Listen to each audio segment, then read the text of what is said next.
पुण्यामधील शिवसेनेचे नेते अजय भोसले यांच्यावर 2009 मध्ये गोळीबार झाला होता आणि या गोळीबार प्रकरणाशी अग्रवाल कुटुंबाचा संबंध असल्याचं आता उघडकीस आलेलं होतं। दोन भावांमधल्या मालमत्तेचा हा वाद मिटवण्यासाठी अजित भोसले यांनी मध्यस्थी करावी, यासाठी एस.के. अग्रवाल यांनी छोट्या राजनची मदत घेतल्याचा आरोप होता। मात्र अजय भोसलेंनी नकार दिल्यानंतर छोट्या राजनच्या गुंडांकडून गोळीबार करण्यात आला होता।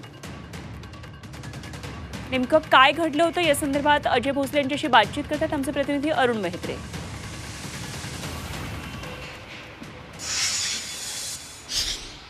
2009 मध्ये ज्यांच्यावरती गोळीबार झाला होता ते अजय भोसले माझ्यासोबत आहेत। शिवसेनेचे उमेदवार त्यावेळी आपण होतात आणि काय नेमकं घडलं होतं आणि त्या प्रकरणाशी अग्रवालांचा कसा संबंध आहे ते जरा आम्हाला समजावून सांगा।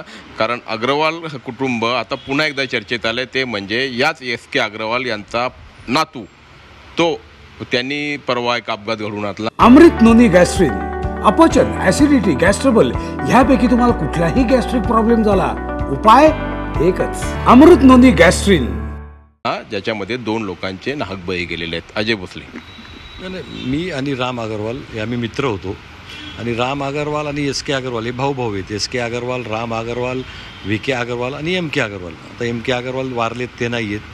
ह्या 2 भावांचे पैशावरनं वाद चालू झाले होते, म्हणजे वाद चालू झाले होते बघा 2008 साली। मग त्याच्या अगोदरपासून आमची मैत्री, त्यावेळेस छोटा राजांचे फोन यायचे।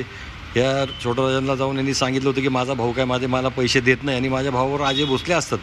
तर ते अजय भोसलेंना सांगितलं, अजय भोसलेंना धमकावलं की तो माझा भाऊ घाबरून माझे व्यवहार संपून टाकल म्हणून त्यांनी छोटा राजांना जाऊन माझ्या नावाची आणि राम अग्रवालच्या नावाची सुपारी दिली होती। पण ते राम अग्रवाल काय ऐकायच्याच मनस्थितीत नव्हता, कारण ह्या मोठ्या भावांनी राम अग्रवालनी स्वतःच्या सुनेचा विनयभंग केला अशी कंप्लेंट बंद गार्डनला दिली होती। तो गुन्हाही त्यांच्यावर दाखल झाला होता। त्यांचं अख्खं घर 15 दिवस फरार होतं। 15 दिवसानंतर त्यांनी येऊन जामीन घेतली। त्यातनं या दोघा भावांचे वाद एकदम शिगेला पेटत गेले। परत हा जाऊन एस.के. अग्रवाल हा बँकॉकमध्ये का कुठंतरी जाऊन छोटा राजांना भेटून त्यांनी मग माझी सुपारी दिली की बाबा हाच सगळी मदत माझ्या भावाला करतोय, ह्याला तुम्ही हे करा म्हणून। मग ते छोटा राजांनी मी 2009 साली जेव्हा विधानसभेची निवडणूक लढवत होतो वडगाव शेरीमधनं शिवसेनेची, ज्यावेळेस प्रचाराचा सांगता समारंभ असतो म्हणजे प्रचार, त्या दिवशी सकाळी 10:30 वाजता जर्मन बेकरीच्या बाहेर आम्ही चाललो होतो स्कॉर्पिओ कारमध्ये। निवडणुकीचा मिरवणूक काढायची होती त्यासाठी, रॅलीसाठी। तर 10-10:30 वाजता पहिली फायर माझ्यावर तिथं झाली जर्मन बेकरीजवळ, म्हणजे एवढ्या जवळ त्यांनी गोळी मारली। ती गोळी निघली नाही, मिस फायर झाली। ते आम्हाला खट असा आवाज आल्यानंतर आम्ही 1-2 किलोमीटर त्यांचा पाठलाग केला त्या 2 व्हीलरवाल्यांचा। ते घाबरून पळायला लागले।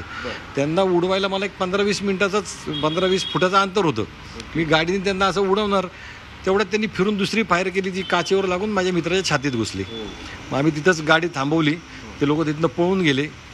आम्ही रुबी हॉलला आलो, आम्ही तिथं मग रुबी हॉलला रितसर सगळं गुन्हा दाखल केला। पण त्यावेळेस कुणी केलं काय केलं हे कल्पना नव्हती। 1 वर्षानंतर आरोपी जेव्हा पकडले गेले, हे 1 वर्षानंतर मुंबई पोलिसांनी का दिल्ली पोलिसांनी आरोपींना पकडलं। त्यावेळेस त्या पोलिसांकडे त्यांनी कबुलीमध्ये सांगितलं की आम्ही पुण्यामध्ये 2009 साली असं निवडणूक होती, तेव्हा ह्या माणसावर फायरिंग केली। सुरेंद्र कुमार अग्रवालच्या सांगण्यावरून सुरेंद्र कुमार अग्रवालनी छोटा राजांना सुपारी दिली, त्यांनी आम्हाला सांगितलं होतं। आणि माझ्यावर फायरिंग झाल्यानंतर 1 वर्षाच्या आतमध्ये त्यांनी फरीद तानाशा म्हणून चेंबूरचे, त्या फरीद तानाशाचा खून त्याच मुलांनी केला। परत UP-मध्ये का दिल्लीमध्ये एका आमदाराचा खून केला। हे म्हणजे छोटा राजांचे सुपारी घेऊन काम करणारी मुलं ती। याच्यातनं एक लक्षात येतं की छोटा रांजर आणि एस.के. अग्रवाल यांचे कसे संबंध आहेत, यांचे बराच मोठा का संबंध होते, आणखी काही त्यांचे हितसंबंध किंवा गुन्हेगारी संबंध असण्याची शक्यता आहे? हो आहे ना, एस.के. अग्रवालचे डायरेक्ट संबंध आहेत।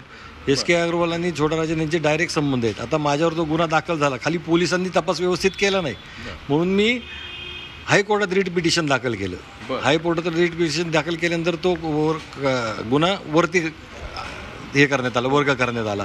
पण 2009 सालापासून तर आज 2024 अजूनपर्यंत एस.के. अग्रवालला अटक केलेली नाही किंवा काहीच नाही आहे, कारण ते पैशाच्या जोरावर सगळं काही खरेदी करू शकतात ते। त्यांना आपण जर प्रकरण बघितलं तर एकापेक्षा अधिक आरोपींचा किंवा संशयितांचा सहभाग आहे। त्याशिवाय क्रिमिनल म्हणजे गुन्हा खूप गंभीर स्वरूपाचा आहे, एकापेक्षा अनेक गुन्हे केले असण्याची शक्यता आहे।